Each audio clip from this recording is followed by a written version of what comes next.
Merhabalar, kanalıma hoş geldiniz. Sizler için yakadan başlama hırka modeliyle geldim. Gördüğünüz gibi bu şekilde değişik bir örnek. Çok güzel, çok şık duruyor. Ben bu renkte başlamayı tercih ettim. Evet, 105 ilmek başladım ben. Gördüğünüz gibi. Bakın. 1, 2, 3, 4, 5, 6 sıra haroşa ördüm. Yani bir haroşa ördüm. Dönüşünde düz ördüm. Yani iki tarafı da aynı olacak örgümüzün. Bir haroşa, bir düz. Örüp 6 sıramı tamamladım. Örgümüzün yaka bölümünü tamamlamış bulunuyoruz. 6 sıra haroşa ördüm. İki tarafı da aynı şekilde olacak. Evet, şimdi ne yapıyoruz? Lastik bölümünü ayıracağız. Baştan 8 ilmekle lastiğimizi yapıyoruz şu an. 1. Lastiğimizi nasıl yapıyoruz?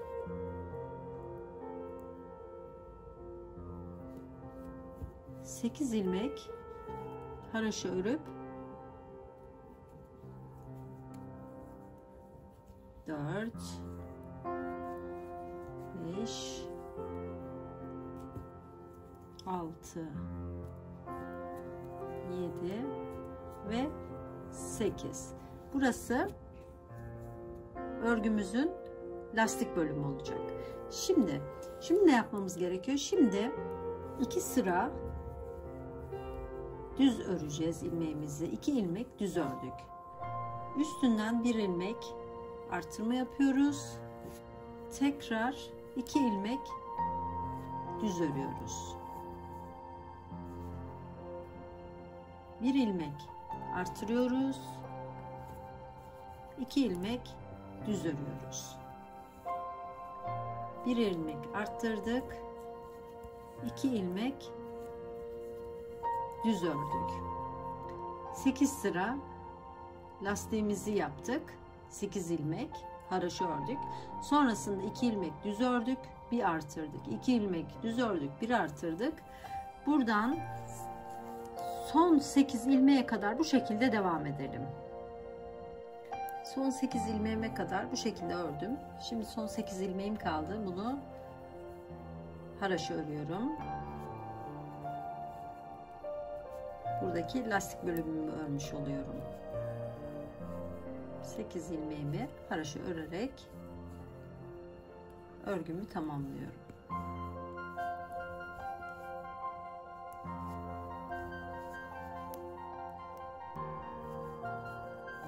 Sıramı bitirmiş oldum. Örgümün arka tarafındayım. Yine aynı şekilde 8 ilmeğimi haroşa örüyorum.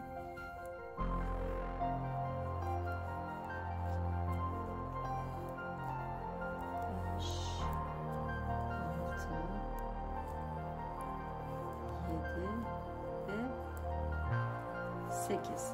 Bundan sonraki tüm ilmeklerimi de bu şekilde devam ediyorum.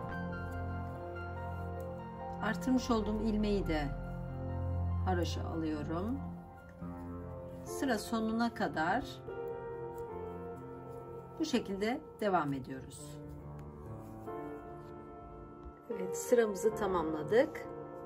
Burada 8 ilmeğimiz lastik için ayrıldı. Yakayı tamamladık. Şimdi ilmek artırıp kol kesimine doğru yavaş yavaş ilerleyeceğiz. Bu sırada ne yapacağız? Bu sırada yine 8 ilmeğimizi haroşa öreceğiz. Lastiğimizi tamamlayacağız.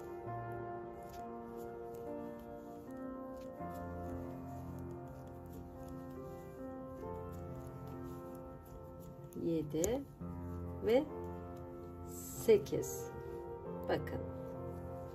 Ne yaptık? Lastiğimizi yukarıya doğru çıkarıyoruz. Diğer kalan ilmeklerimi sıra sonuna kadar düz öreceğim. Bütün ilmeklerimi düz alıyorum.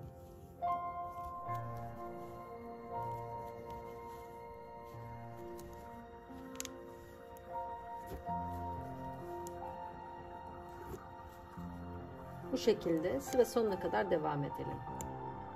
Sıramızın sonuna geldik. Şimdi bu sırada benim yeleğim için ilk açmam gerekiyor. Ne yapmıştık? 8 tane ilmeğimiz vardı lastik için. Bunun 4 ilmeğini örüyoruz. Bu şekilde buradan anlatmak istedim. 4 ilmeğimi ördüm. Şimdi ne yapıyorum? Bu tarafa devam etmiyorum. Bu ilmeğimi boştan aldım. Şimdi diğer 3 ilmeğimi örüyorum.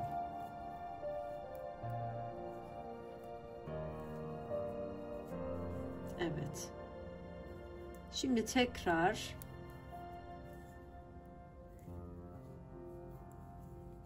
dört ilmeğimi örüyorum.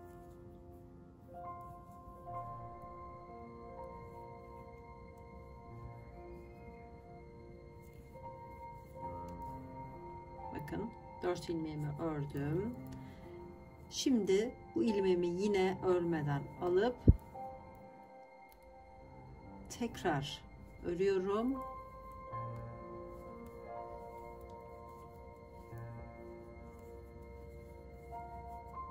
Evet.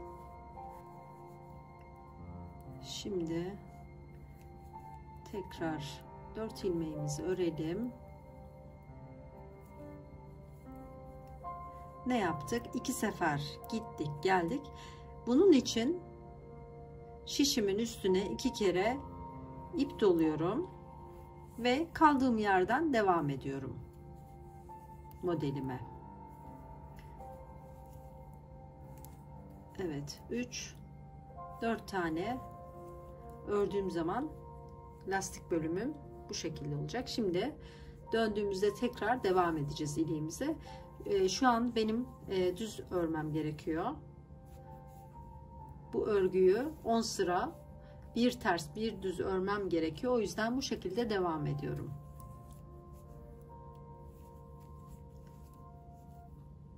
Ben bu şekilde bakarak da örebiliyorum. Eğer anlaşılmadıysa, yani bu sırayı haroşa örüyorum.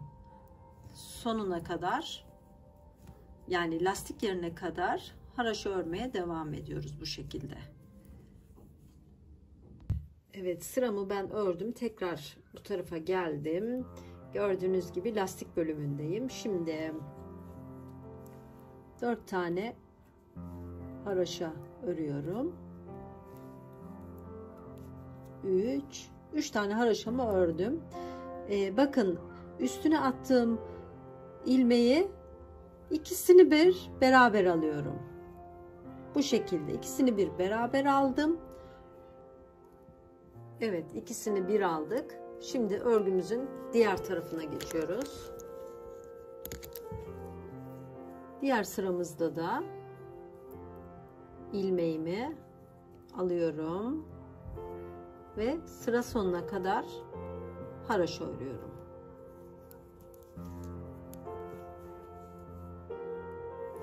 Bu şekilde devam ediyoruz.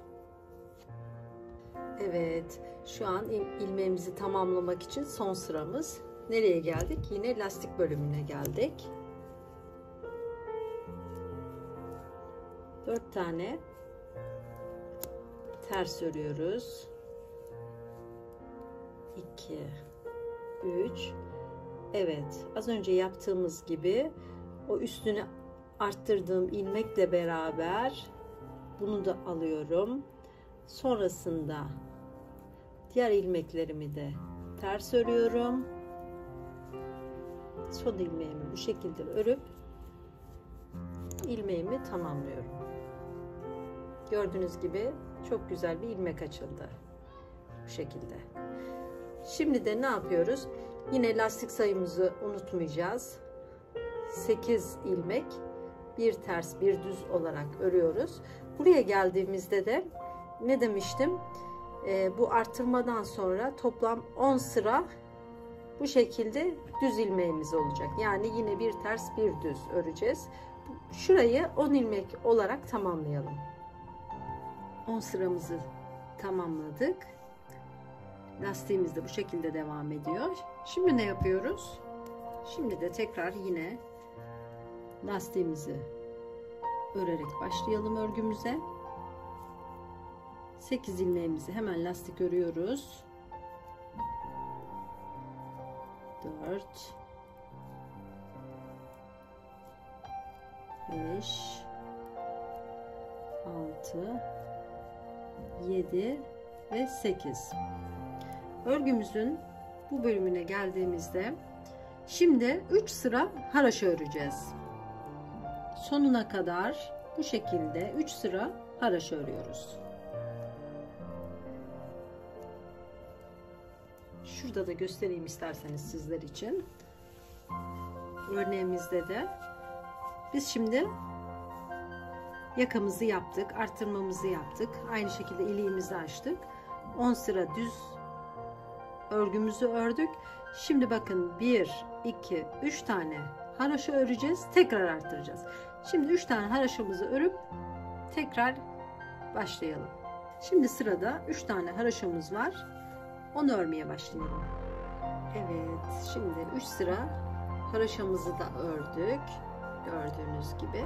Şimdi ne yapacağız? Şimdi yine şu lastik bölümünü örüyoruz. 3 4 5 6 7 ve 8. İpliğimi diğer tarafa atıyorum. Yakamıza başlarken burada 2 sıra örüp üzerine bir ilmek atmıştık. Yani arttırma yapmıştık. Yine aynı şekilde 2 sıra düz öreceğiz. Ve üzerine bir ilmek atacağız. 2 sıra düz örüyoruz. Üzerine ilmek atıyoruz. 2 sıra düz örüyoruz. Üzerine ip atıyoruz. Bu şekilde bu sırayı da bu şekilde tamamlayalım. Devam edelim. Sıramızı tamamladım. 2 sıra düz ördüm. Bir ilmek arttırdım. Lastiğimi de ördüm. Şimdi bu sırada ne yapalım? Bütün sıraları haraşo örüyoruz. Bu şekilde arttırdığım ipi de haraşo örüyorum.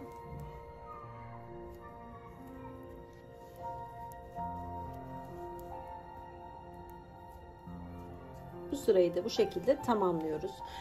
Sonrasında ne olacak?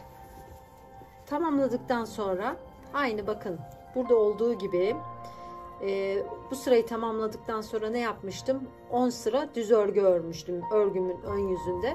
Burada da toplamda 12 sıra öreceğim. O şekilde örgümüz ilerlemiş olacak. 12 sıra düz ilmeğimizi ördük. Gördüğünüz gibi. Şimdi sıra lastiğimi de ördüm ben. Şimdi bu sırada da 3 sıra hep haraşo örüyoruz. Yani bu sıramızı bu şekilde tamamlayacağız. Sıra sonuna kadar ilmeklerimizi haraşo örüyoruz. Yani şu şekilde şurada yaptığımız 1, 2, 3 sıra haraşoyu şu an buraya öreceğiz. Örelim gelelim. Evet, 3 sıra haraşo sıramızı ördük. Burada 8 ilmek lastiğimizi ördük. Şimdi ne yapacağız? Yine aynı şekilde burada yaptığımız gibi 2 tane düz öreceğiz. Bir tane ilmek arttıracağız. 2 tane düz örüp bir ilmek arttıracağız.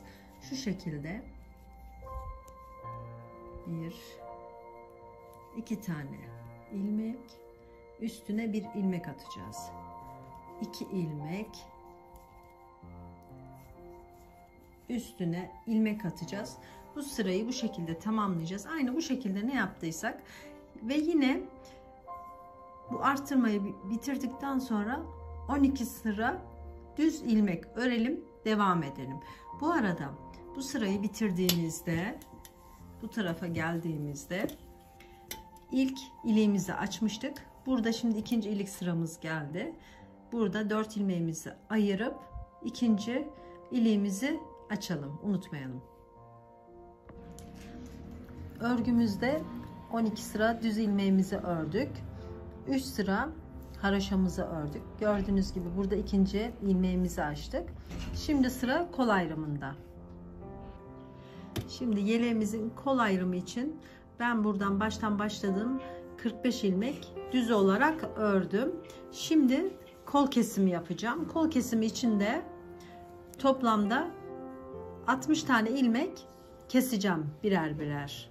Şu şekilde.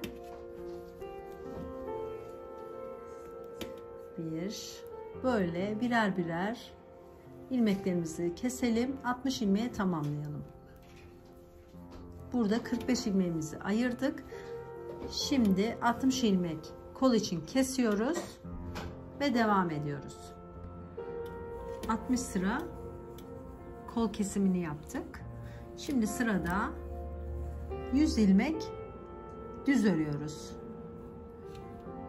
Bu da yeleğimizin arka kısmı olacak. Bu şekilde 100 ilmeğimizi tamamlayalım.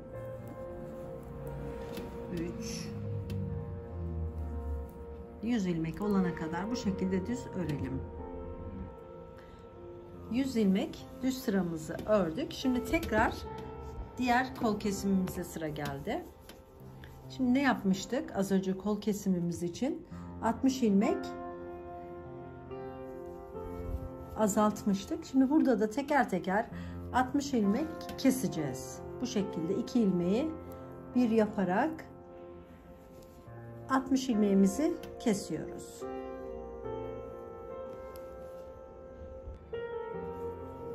ilmeğimizi de kestik. Şimdi en son artık 45 ilmeğimizi düz bir şekilde örüp yaka kısmını bitiriyoruz. Evet, yeleğimizin yaka kısmı gördüğünüz gibi tamamlandı. Kol kesimleri bu şekilde oldu. Çok güzel oldu.